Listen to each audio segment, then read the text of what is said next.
आज Doubtnut app download करें। Doubtnut पर अपने सभी गणित, रसायन विज्ञान, भौतिक विज्ञान और जीव विज्ञान के डाउट्स का करो सफाया। बस प्रश्न की फोटो खींचो, एक ही प्रश्न को क्रॉप करो और तुरंत वीडियो सोल्यूशन पाओ। अभी डाउनलोड करें।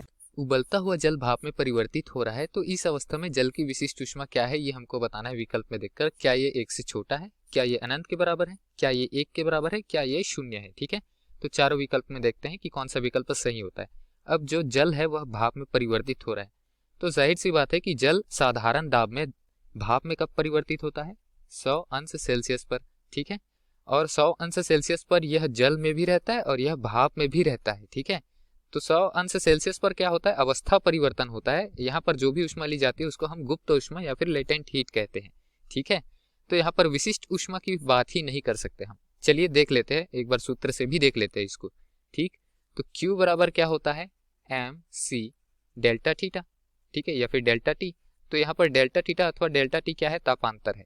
तापांतर हमको क्या देखना है, 1 अंश सेल्सियस रखना है, तो उसी को हम C कहते हैं। या फिर C के लिए सूत्र लिख लेते हैं। C जो है वो क्या है, वही विशिष्ट ऊष्मा है ना। विशिष्ट ऊष्मा को C से प्रदर्शित करते हैं। हमको C का मान निकालना है, जल की विशिष्ट ऊष्मा का मान। तो C बराबर क्या हो जाएगा, Q बटे M इंटू, यहाँ पर Q के बटे में M को ले आया, साथ में क्या आया, डेल्टा थीटा भी आ गया, तो डेल्टा थीटा भी आ गया।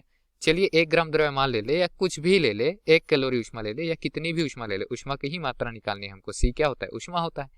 तो अगर हम C का मान देखें तो डेल्टा थीटा कहाँ क्या है रखना पड़ेगा हमको, डेल्टा थीटा रखना पड़ेगा 0 अंश। क्यों, क्योंकि दोस्तों 100 अंश पे ही जल है और 100 अंश पे ही भाप में परिवर्तित हो रहा है।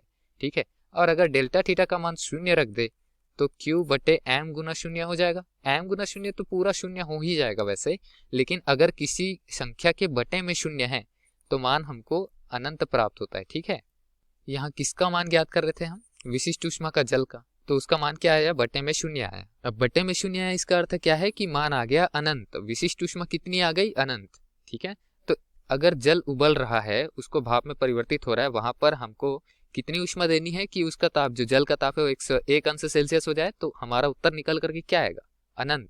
ठीक है, क्योंकि वह संभव ही नहीं, यही दिए गए प्रश्न का हमारा उत्तर था। विकल्प में देखते हैं, विकल्प में दिया गया है अनंत, तो विकल्प क्रमांक बी पे।